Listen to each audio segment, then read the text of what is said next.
Hi, this is Taryn Grome, editor of Pharma Voice.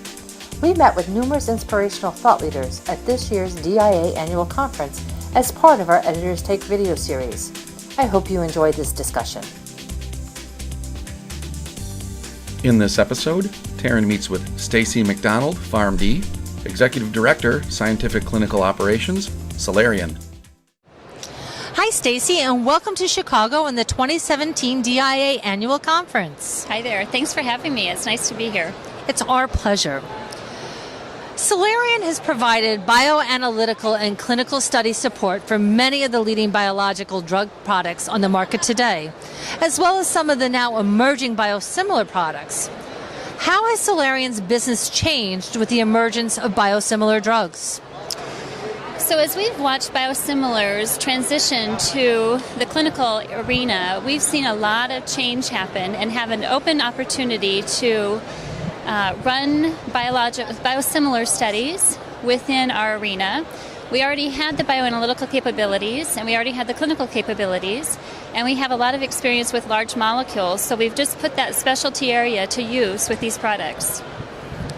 What attracts a biosimilar developer to work with Celerion? Well, I think it goes back to the experience. We've been doing bioanalytical and clinical research for over 30 years, and these products really are the same thing that we've done. It's just the generic version, and they have a lot of scrutiny because there's just a small subset of studies that are run. So the precision that's needed in the bioanalytical realm and the immunogenicity realm is very important to have, which we've shown through 30 years of experience. And on the clinical side, we can recruit large groups. All of these are fairly large. We have a lot of consistency within our subjects in our groups. So it's been really a good fit for us to do these studies. What are the few things that Celerion has learned about the clinical development of biosimilars that would be of interest to those involved in this area of research? I think there's probably a couple of areas. One is the regulatory scrutiny. So there's a limited number of studies that are done. So they're looked at from a regulatory perspective very, very closely. And we've had a lot of regulatory audits and have a lot of lessons learned on those. So we know the level of scrutiny that would be placed. On the clinical side, there's a couple of things. One is these are large panels. So not only do you have to recruit large panels, but you also have to have subject retention.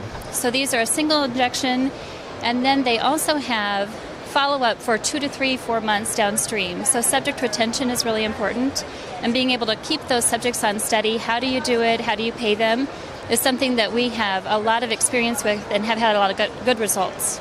Can you talk a little bit about some of those lessons learned that would be important for our listeners? Well, I think probably the biggest lesson learned is subject retention. So where you need 240 subjects on study and need to complete a certain number, how do you keep those subjects on? So making sure that the stipend payment is in line with when the subjects return, and that there's a completion bonus has been very beneficial, which is within the accepted, or it's accepted by the IRB. But that's been really important. Stacy, thanks for sharing some of your expertise in that biosimilar arena. Thank you. Nice to be here. For more information on this topic, visit our Thought Leaders website. For more Editors Take videos from the DIA annual conference, visit www.pharmavoice.com. Thanks for joining us.